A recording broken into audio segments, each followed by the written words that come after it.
ओम अज्ञानतिमिरान्धस्य ज्ञानाञ्जनशलाखया चक्षुरुन्मीलितं येन तस्मै श्रीगुरवे नमः।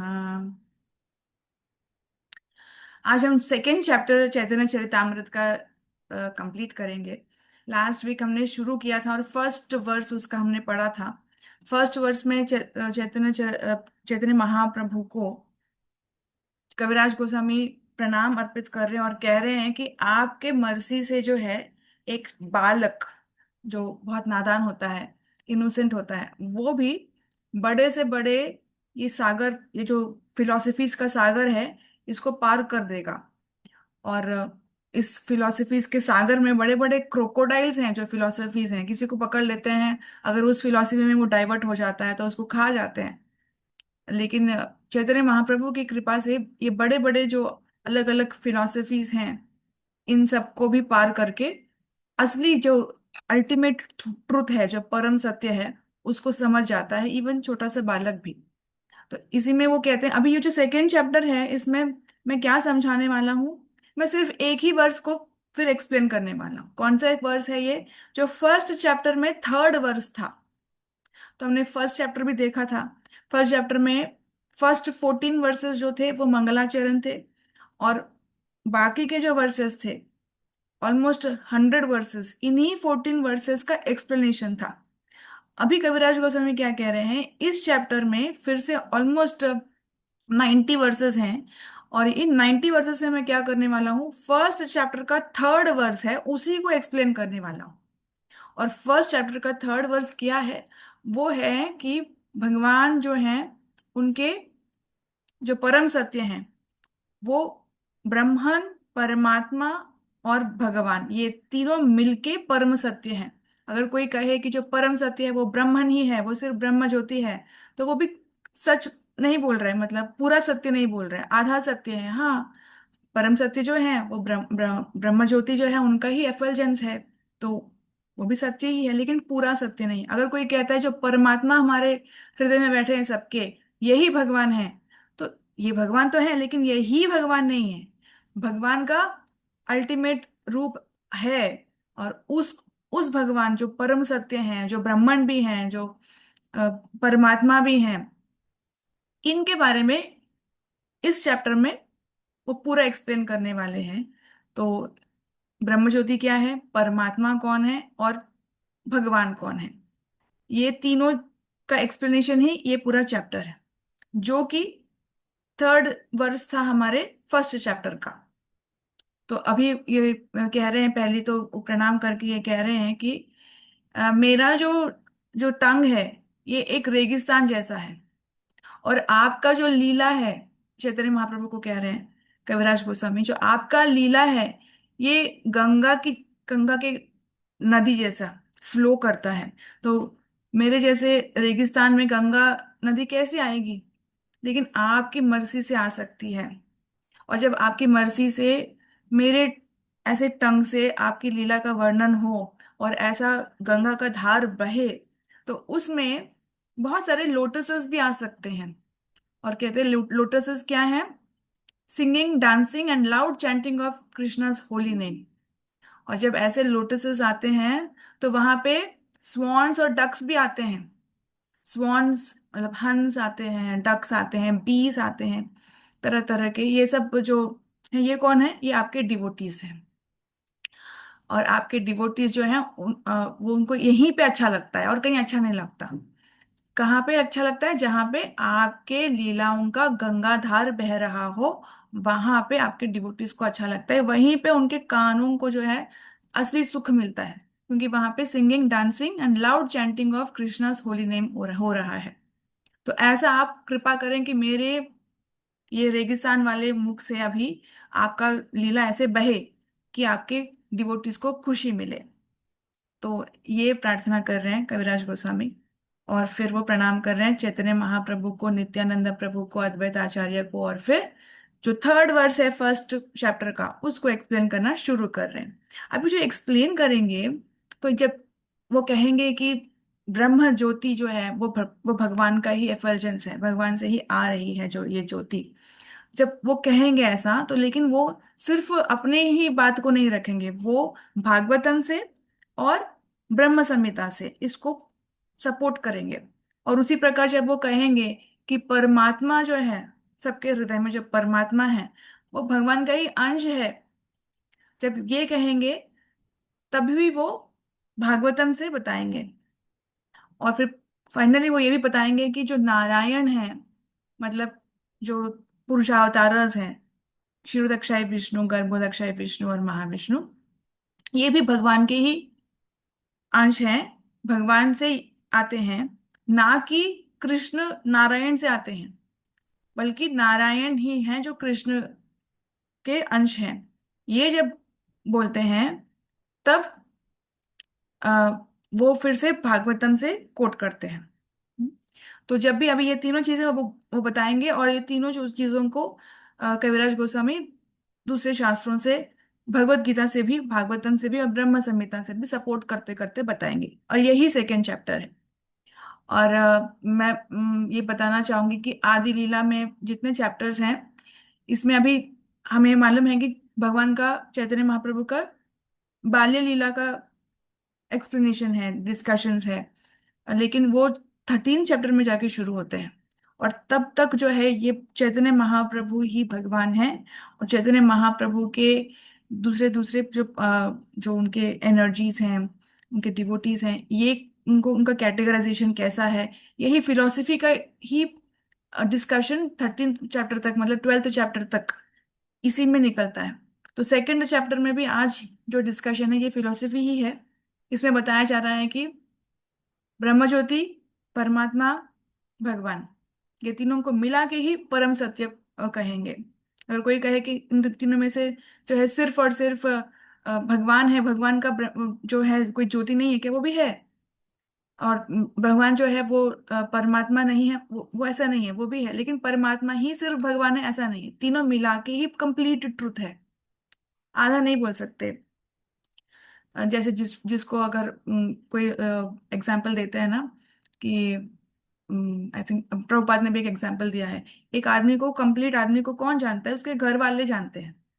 ऑफिस में थोड़ा बहुत उसको पार्ट जानते हैं। अगर वो कोई कहे कि ऑफिस में बहुत सीरियस रहते हैं, तो ये सीरियस इंसान है, तो हाँ सही है, लेकिन वो सीरियस ही नहीं रहता, वो उसका दूसरा दूसरा एक और साइड भी है। उसी प्रकार कोई कहे कि सिर्फ ब्रह्म ज्योति ही भगवान है, हाँ ठीक है, लेकिन और भी है, परमात्मा भी, परमात्मा फीचर भी है उनका।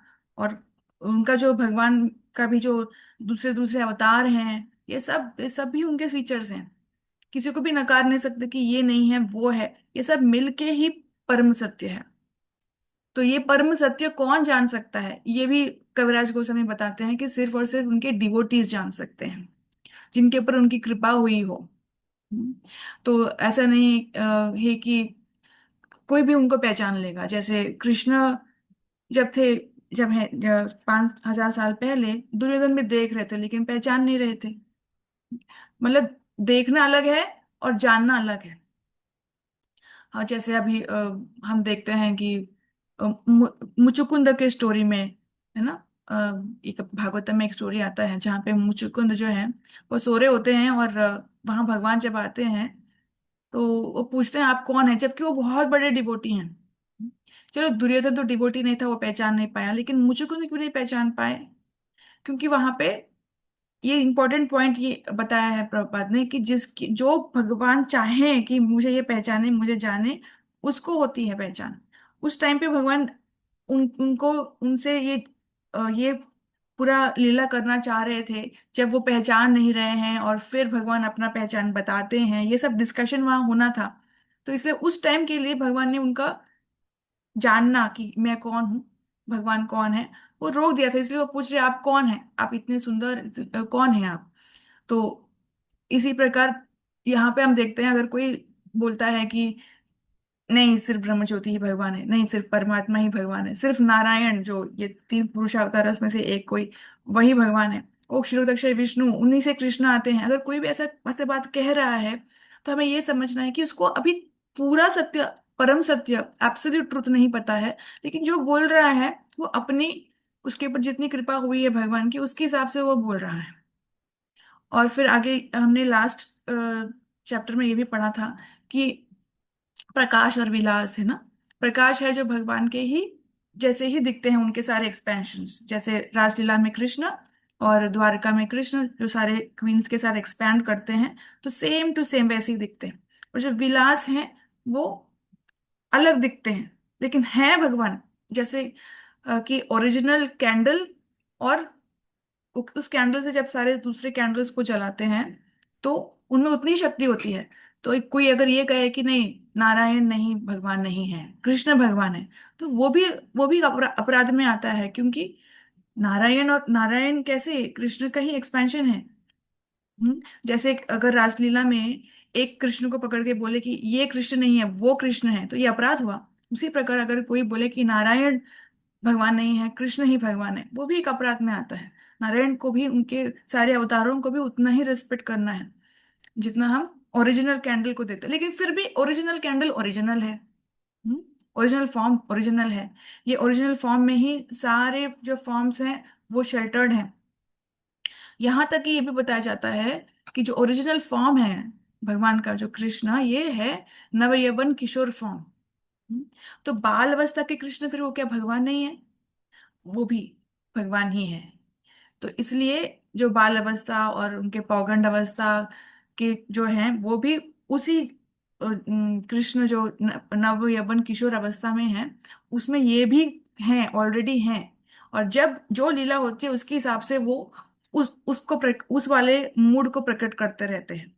वैसे ही अवतार भी, सारे अवतार हैं, लेकिन जब उस पर्टिकुलर अवतार का एक पर्पस होता है तब वो आते हैं और वो प्रकट करते हैं। तो अभी हम देखते हैं किस प्रकार वो ब्रह्म संहिता से ये चीज को बताते हैं।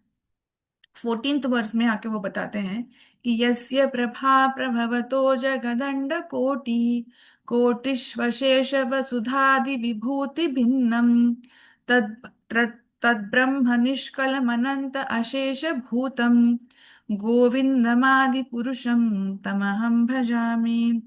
तो कविराज गोस्वामी बोल रहे हैं, ब्रह्मा ने स्वयं बोला है। ये क्या बोला है ब्रह्म संहिता में? कि मैं उस गोविंद जो आदि पुरुष हैं, जो सभी के आदि हैं, जो सभी अवतारों के आदि हैं, और जो एक और चीज के भी आदि हैं, कौन से?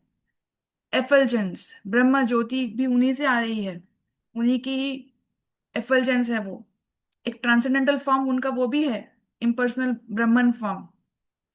तो ये है, इनको मैं प्रणाम करता हूँ। तो ये ब्रह्मा ने बोला है। अ, कविराज गोस्वामी इसलिए वो भी कोट कर रहे हैं कि ये मैं जो बोल रहा हूँ कि भगवान से ही ब्रह्म ब्रह्म ज्योति आई है, तो मैं कहाँ से बोल रहा हूँ? ये ब्रह्म संहिता से बोल रहा हूँ। और ना सिर्फ ब्रह्म संहिता से नहीं, अ, जो भागवतम है, भागवतम में भी 11th कैंटो में ये चीज बोला गया है।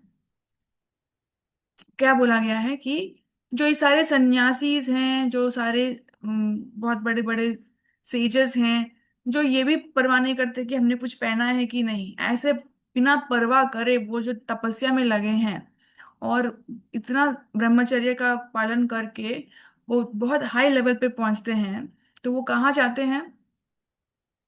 वो अ, वो जाते हैं पहले तो ब्रह्मलोक तक। ब्रह्मलोक में फिर बहुत स्ट्रिक्ट डिसिप्लिन प्रैक्टिस करते हैं वो, फिर जाते हैं वो ब्राह्मण में।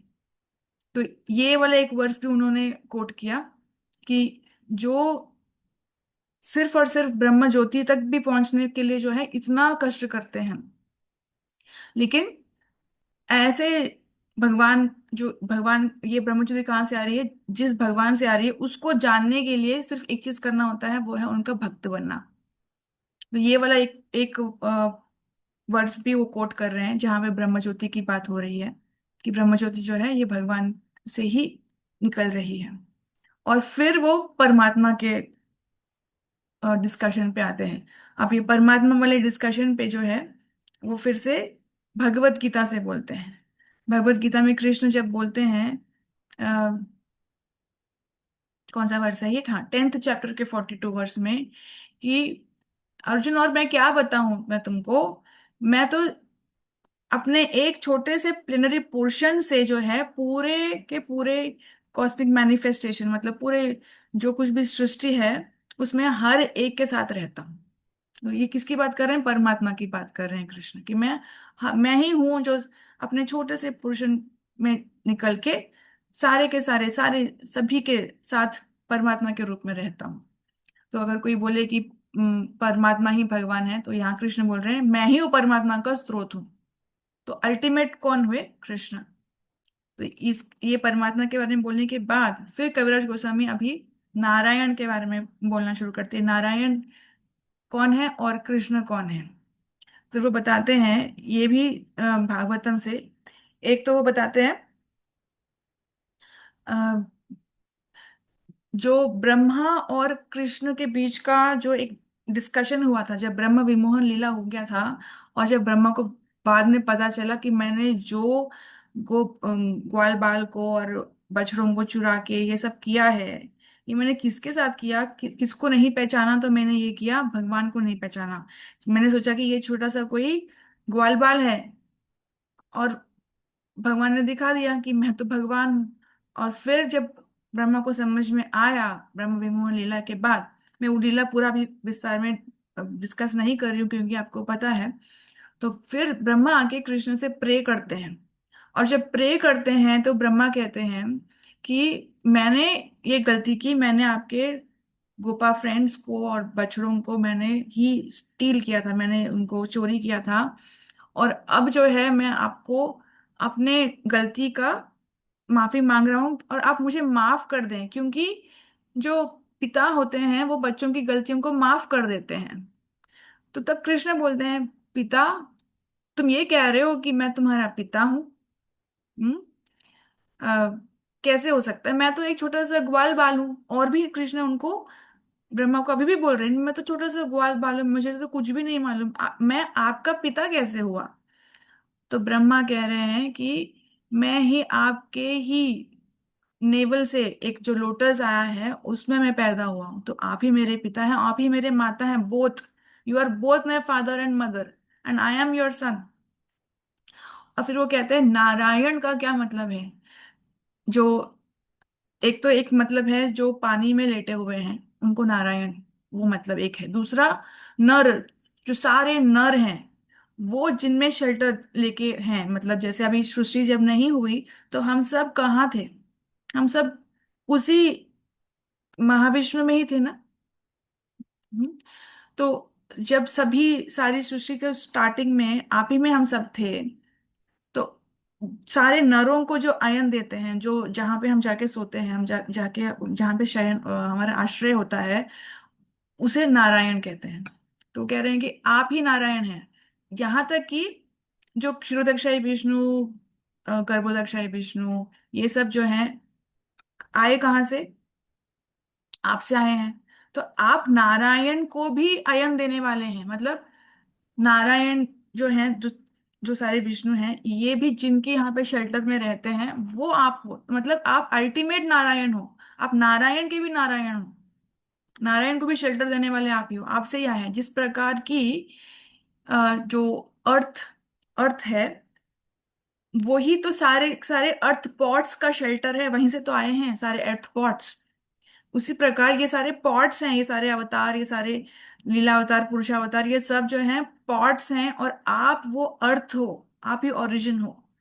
तो यहाँ ये पूरा कन्वर्सेशन जो है कविराज गोस्वामी यहाँ लिखते हैं भागवतम से, ताकि किसी को ये कंफ्यूजन ना रहे कि ब्रह्मज्योति कौन है, परमात्मा कौन है, नारायण कौन है, और इन सब का स्रोत क्या है।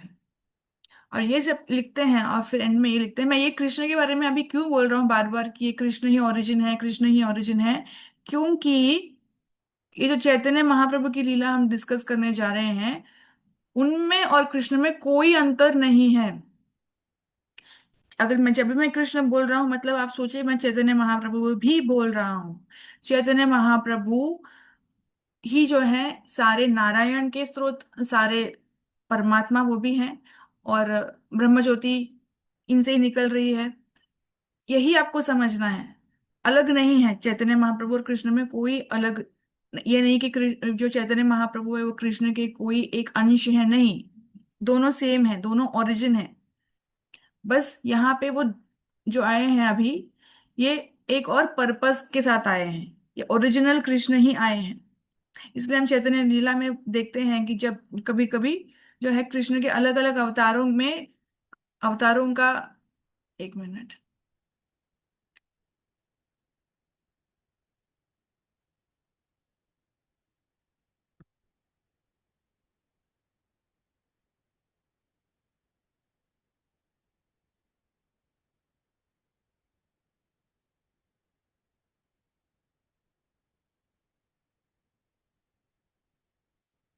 सॉरी डिस्टरबेंस के लिए। मेरा वीडियो ऑन है माँ, थोड़ा सा उधर हो जाओ।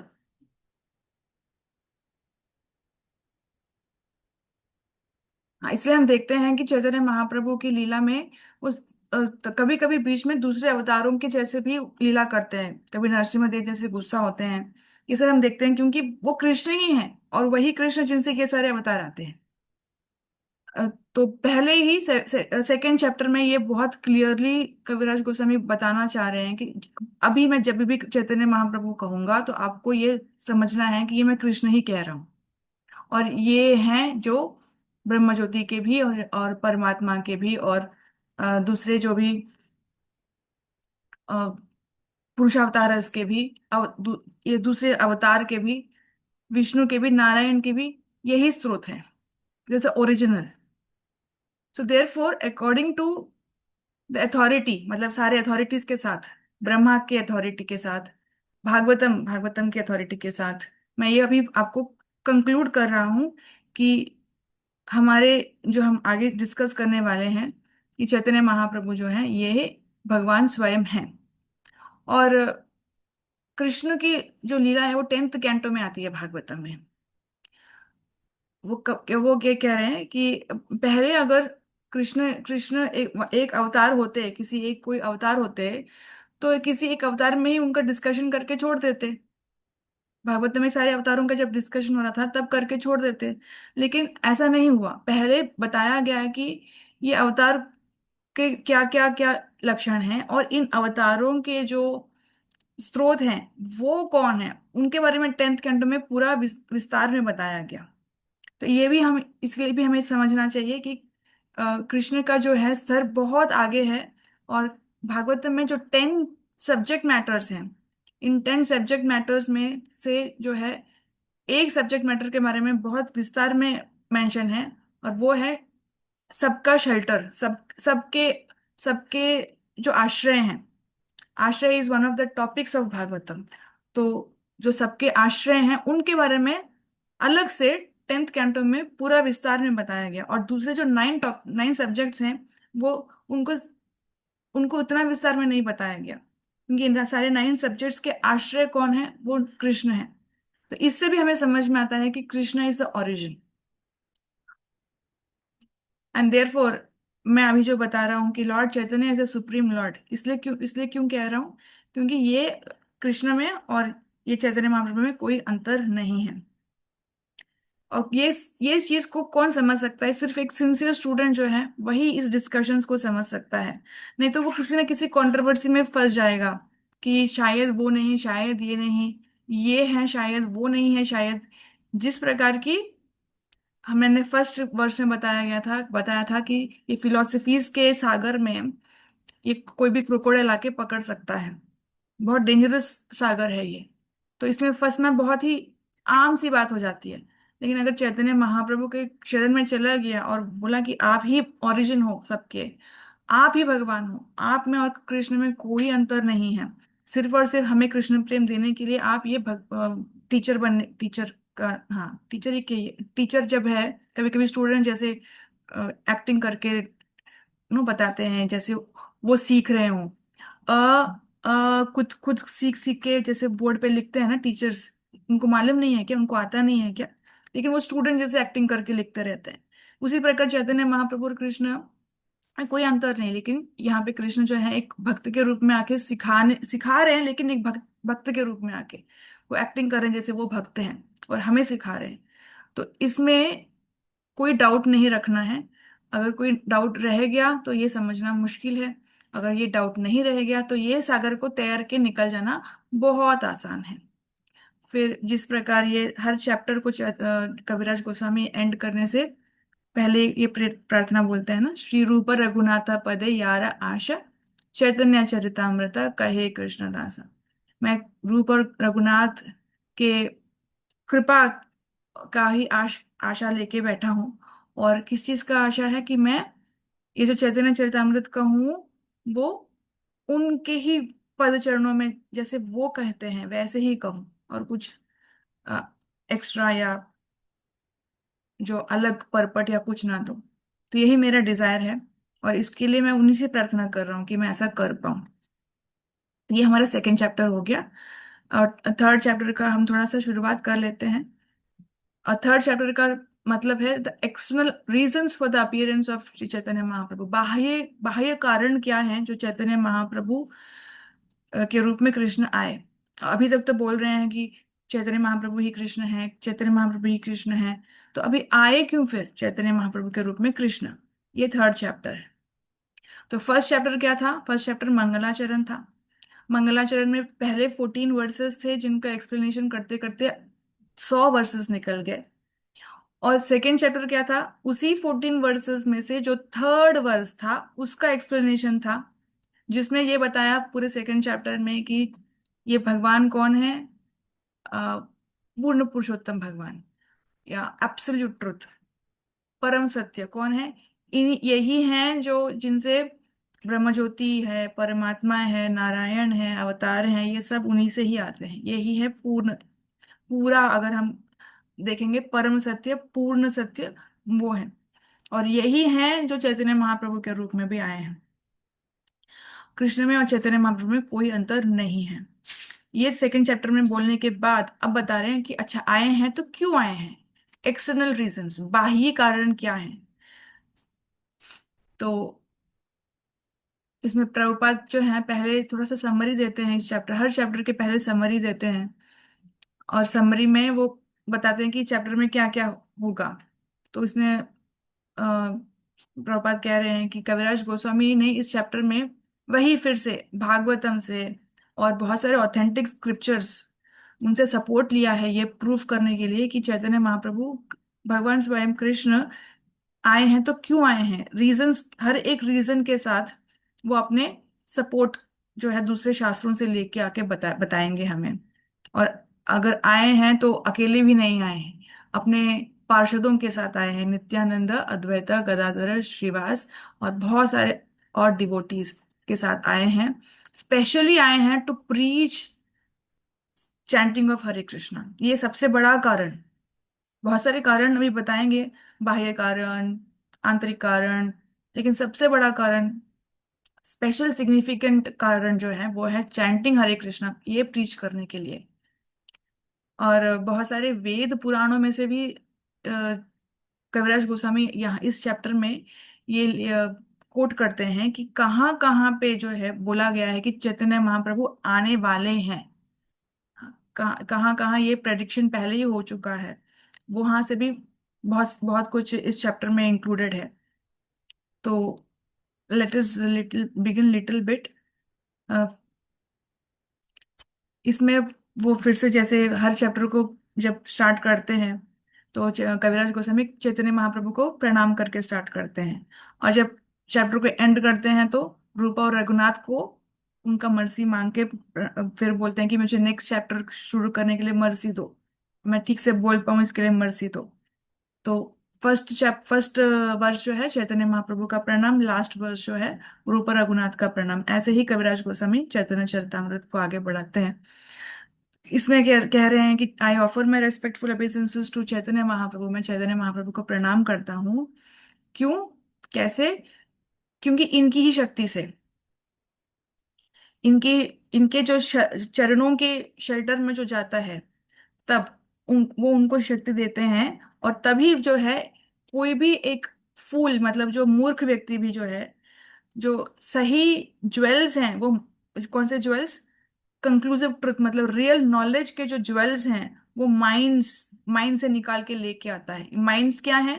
स्क्रिप्चर्स, शास्त्र। तो अगर शास्त्र जो है वो माइन है, तो उसमें कहीं कहीं ज्वेल्स हैं।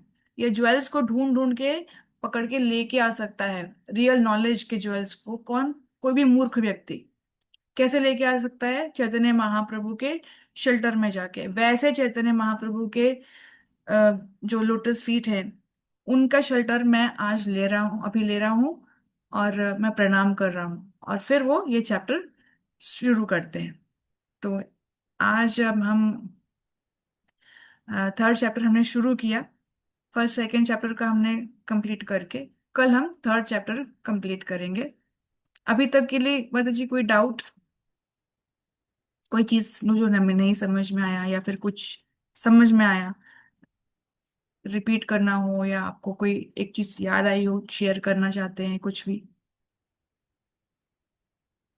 हरे कृष्ण माता जी। Yes ma'am. माता जी, मुझे ये नारायण का जो दौर था आपने बताया ना, वो मुझे पहले वाला तो आपने बताया जो पानी में लेटा हुआ होता है वो नारायण है। सेकंड क्या है? हाँ, जो नर। नर सारे नरों तो को नर, आश्रय देते हाँ, जो सारे नर हैं हम भी उनमें है ना, उनमें आयन कर रहे हैं। हैं।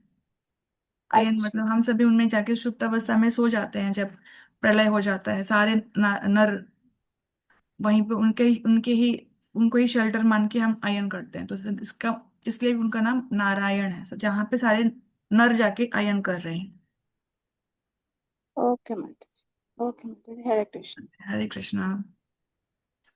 हरे कृष्णा माता जी, देवप्रिय माता जी, अम, विनोदिनी माता जी ना। जी माता। दंडवत प्रणाम। हाँ जी। हरे कृष्ण माता, धन्यवाद प्रणाम। अच्छा, कल्पतरुभ्यश्च कृपा सिन्धुभ्यश्च पतितानां पावनेभ्यो वैष्णवेभ्यो नमो नमः।